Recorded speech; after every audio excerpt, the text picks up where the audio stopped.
Inspector SI వాళ్ళ సిబ్బంది ప్రత్యేకమైన సమాచారం ఇన్ఫర్మేషన్ నెట్వర్క్ డెవలప్ చేయడం జరిగింది. అందులో భాగంగా 4 వ్యక్తులు అరెస్ట్ చేయడం జరిగింది. రాజేంద్ర, మోహన్, మంజునాథ మరియు వాళ్ళ రేపు అబ్బాయి మొత్తం 4 అరెస్ట్ చేయడం జరిగింది. ఈ రాజేంద్ర అనే వ్యక్తి విశాఖపట్నంపై చింతపల్లిలో వాళ్ళ దగ్గర నుంచి గాంజాపల్లిలో వచ్చి ఇక్కడ అమ్మి బిజినెస్ చేస్తానని చెప్పి తెలిసింది. మొత్తం తను ఎవరు కన్నాడు, అట్లాగే దాన్ని ఎవరు వినియోగిస్తారు అంత పెద్దగా కిందికి వెళ్ళి మొత్తం అందరినీ ఐడెంటిఫై చేసి కన్జ్యూమర్స్కు కౌన్సిలింగ్ ఇచ్చి మిగిలిన అందరినీ కూడా చట్టపరమైన యాక్షన్ తీసుకున్నాం. ఈరోజు వాళ్ళ దగ్గర నుంచి 4 కేజీల గాంజాను సీజ్ చేయడం జరిగింది. దీనిపైన ఇంకా తదుపరి విచారణ ఎవరు గ్రౌండ్లో కూడా ఎక్కడ దగ్గర పోతుందో అందరికీ విచారణ పూర్తి కొనసాగి తెలియజేస్తుంది.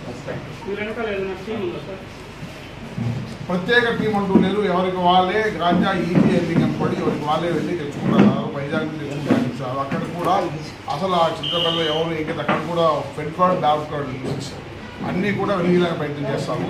ఈ సమాచారాన్ని పూర్తిగా వేరే అందరితో షేర్ చేసుకొని దీనికి ఎవరైతే ఇంకా అందరినీ కూడా వెలిగేలాగా ట్రై చేస్తాము.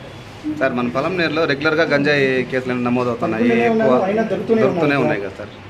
అందుకే ఇస్తున్నాం కదా మీకు కన్జ్యూమర్స్ ఎవరైతే ఐడెంటిఫై చేసి ఆ కన్జ్యూమర్స్కు కౌన్సిలింగ్ ఇస్తాము.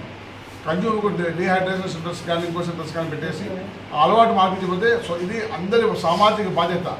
మీడియా, ప్రెస్, పోలీస్, పబ్లిక్ ఈ గ్రౌండ్ లెవెల్లో ప్రతి ఒక్కరూ దాంట్లో అవేర్నెస్ క్రియేట్ చేయకపోతే పోలీస్ పట్టుకొని సీజ్ చేయొచ్చు. బట్ కామన్ పబ్లిక్, పిల్లల మీద తల్లిదండ్రులు, స్కూల్లో విద్యార్థులు, హాస్టల్లో పిల్లల మీద వార్డర్స్ ఎవరికి వాళ్ళు కొద్దిగా వేగబాటు సందే ఐడెంటిఫై చేసి కరెక్ట్గా సమాచారం పెట్టుకొని కొంచెం కౌన్సిలింగ్ సెంటర్స్ పెట్టుకుంటే డెఫినెట్గా దీన్ని అన్ని గ్రౌండ్లో సక్సెస్ చేయడం జరుగుతుంది. డెఫినెట్గా మేమైతే ఎవరైతే ట్రాన్స్పోర్టర్స్ ఉన్నారో, ఎవరైతే అమ్మే వాళ్ళు ఉన్నారో అందరిపైన కూడా సరైన నిఘా పెట్టుకొని వాళ్ళ మీద కఠినమైన చర్యలు తీసుకుంటాం.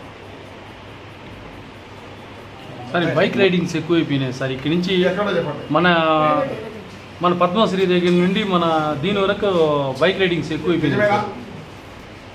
ఒక్కసారి మీరు చెప్పడం మా గోల్ హ్యాపీ, డెఫినెట్గా సంధిస్తాము. మనకు మీడియా అండ్ ప్రెస్ గ్రూప్ ఉంది.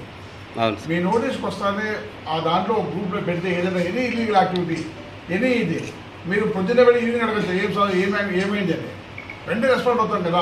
ఇప్పటికప్పుడు కమ్యూనికేషన్ ఉన్నాం. ఎప్పుడో ఒకసారి ఇట్లా కలిసినప్పుడు కాకుండా ఇప్పటికప్పుడు కమ్యూనికేషన్ ఉందాం. డెఫినెట్గా మీరు ఇచ్చే సమాచారం పైన త్వరగా స్పందిస్తాము. డెఫినెట్గా పోలీస్ యాక్షన్ ఉంటుంది. దానివల్ల పబ్లిక్ కూడా కొంచెం హ్యాపీ ఫీల్ అవుతుంది. కాబట్టి మీకు ఇచ్చే సమాచారం ఏదైనా సరే మాకు ఇవ్వాలని రిక్వెస్ట్. Okay, thanks. కొంచెం